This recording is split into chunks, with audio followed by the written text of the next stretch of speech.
محمد ثاقب اطاری عرب شریف مکہ سے عرض کر رہا ہوں۔ مفتی صاحب کی بارگاہ میں میرا یہ سوال ہے کہ شرک کیا ہے؟ شرک کی تعریف بیان فرما دیجیے۔ شرک کا معنی جو کتب عقائد کے اندر کیا گیا ہے، عقیدے کی کتابوں کے اندر کیا گیا ہے، وہ یہ کیا گیا ہے کہ اللہ تبارک و تعالیٰ کی طرح کسی کو واجب الوجود ماننا، یعنی جیسے اللہ تبارک و تعالیٰ کی ذات خود سے ہے اور اس کے سبب ساری کائنات ہے، کہ اللہ تبارک و تعالیٰ کی ذات ہے تو ساری کی ساری کائنات یہ وجود کے اندر آئی ہے، اور ساری کائنات اس کی محتاج ہے، اور وہ کسی کا محتاج نہیں، وہ خود ہی واجب الوجود ہے، کسی کا محتاج وہ نہیں ہے۔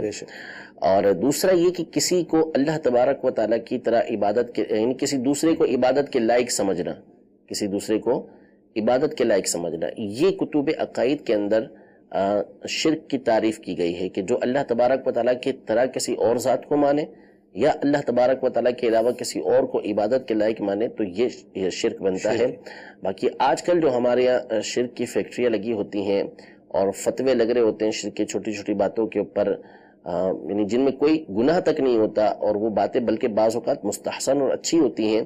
ان کو بھی اس بنیاد پر بہت سے لوگ شرک کہہ دیتے ہیں کہ یہ نبی کریم صلی اللہ علیہ وسلم کے زمانے کے اندر نہیں تھا۔ بعض بدعت بولتے ہیں تو بعض شرک تک چلے جاتے ہیں کہ یہ شرک ہو گیا ہے۔ تو ان کو ڈرنا چاہیے اللہ تبارک و تعالیٰ سے کہ کسی مسلمان کے اوپر شرک کا فتویٰ لگائیں گے تو ممکن ہے کہ آپ کے پاس کوئی تعویل بھی موجود نہ ہو، آپ نے ایسے ہی اٹھا کے اگر شرک کا فتویٰ لگا دیا تو حدیث پاک کے اندر موجود ہے کہ اپنے بھائی کو کسی نے کافر کہا تو دونوں میں سے کسی ایک کی طرف کفر لوٹ کے آئے گا۔ تو بہت سارے امور ہوتے ہیں کہ جو شرک نہیں ہوتے لیکن ہمارے یہاں لوگ اس کو شرک بول رہے ہوتے ہیں، یعنی مثال کے طور پر مزارات پہ جانا، بہت سے لوگ اس کو شرک بول دیتے ہیں۔ تو یہ کہاں سے شرک ہو گیا؟ یعنی شرک تو یہ ہے کہ اللہ تبارک و تعالیٰ کی ذات کی طرح کسی ذات کو مانا جاتا ہے یا کسی کو عبادت کے لائق سمجھا جاتا۔ تو اب مزار پہ جانے والے کہاں پر صاحب مزار کو اللہ تبارک و تعالیٰ کی طرح سمجھ رہا ہوتا ہے؟ وہ تو اس کو اللہ تبارک و تعالیٰ کا بندہ سمجھ رہا ہوتا ہے، اللہ تبارک و تعالیٰ کا محبوب ولی سمجھ رہا ہوتا ہے۔ نبی علیہ السلام کا مزار ہے تو وہ نبی سمجھ کے ان کے مزار پہ جاتا ہے، نہ کہ نعوذ باللہ ان کو خدا سمجھ رہا ہو۔